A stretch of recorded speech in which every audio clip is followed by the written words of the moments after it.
30% community মমতার জিনা হারাম করে দিচ্ছে, একই দাবি করলেন মুখ্যমন্ত্রী। পশ্চিমবঙ্গে চলছে ভোটার তালিকার নিবিড় সমীক্ষা বা এসআইআর, আর এই প্রক্রিয়ার প্রথম পর্যায়ে 58 লক্ষেরও বেশি ভোটারের নাম বাদ গিয়েছে। পরবর্তী পর্যায়ে হয়তো আরও কয়েক লক্ষ নাম বাদ যেতে পারে বলে মনে করছে ওয়াকিবহল মহল। আর এই কারণেই রাজ্যের শাসক দল আতঙ্কে রয়েছে। রাজ্যের মুখ্যমন্ত্রীর এমন অবস্থা হয়েছে যে উনি রাজ্যের প্রধান প্রশাসনিক ভবন নবান্ন থেকে জেলার একটি শ্মশানের উদ্বোধন এবং একটি শ্মশানের নবরূপে রূপান্তরিত কলেবরের উদ্বোধন করলেন ভার্চুয়াল মাধ্যমে।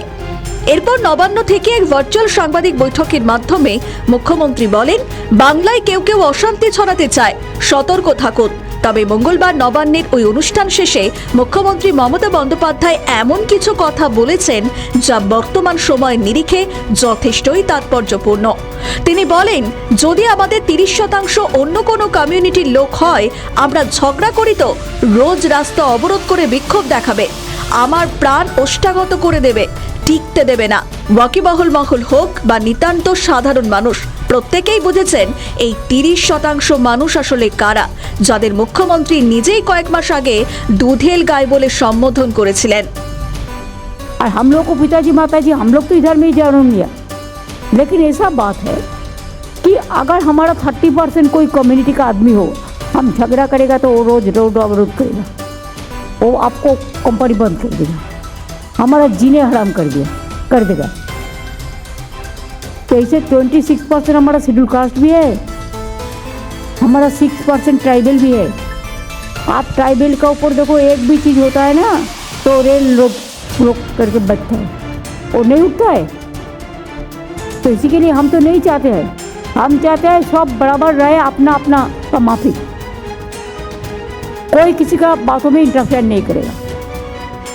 कोई दंगा लगाने चाहते हैं वोट के लिए, लेकिन हमको रहने पड़ता है 365 के लिए। इसमें आप लोग शांति से रहेंगे, आपका परिवार अच्छा से रहेगा, आपका चिंता करने का जरूरत नहीं रहेगा। মুখ্যমন্ত্রী এটাও বলেছেন যে 26% তফসিলি জাতি এবং 6% আদিবাসী রয়েছে এই বাংলায়, যারা একটি ছোট্ট কিছু হলেই ট্রেন অবরোধ করে দেয়।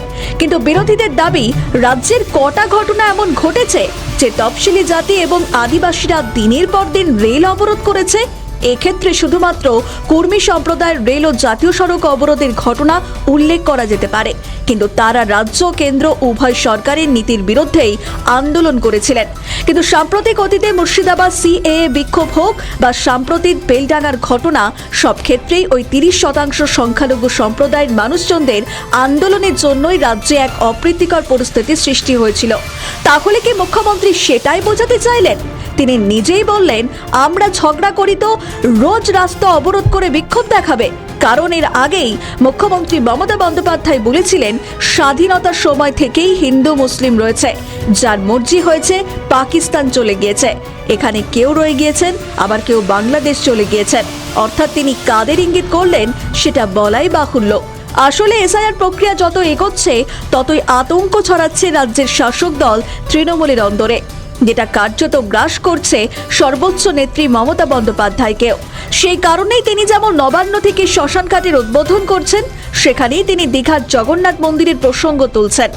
আবার সদ্য উদ্বোধন করা নিউ টাউনে দুর্গা অঙ্গন বা শিলিগুড়ির মহাকাল শিবের মন্দিরের কথাও বলছেন। সেই সঙ্গেই তিনি 30% অন্য কোনো কমিউনিটির লোকজনদের নিয়েও এক অদ্ভুত দাবি করছেন। বিরোধীদের বক্তব্য, মাননীয়া নিজেই হয়তো ঠিক করতে পারছেন না তিনি কোন পথে চলবেন। আমাদের ভিডিও ভালো লাগলে লাইক ও শেয়ার করুন, কমেন্ট সেকশনে আপনাদের মতামত জানান। আরও ভিডিও পেতে আমাদের চ্যানেলটিকে সাবস্ক্রাইব করুন এবং প্রতি মুহূর্তে খবরের আপডেট পেতে প্রেস করুন বেল আইকন।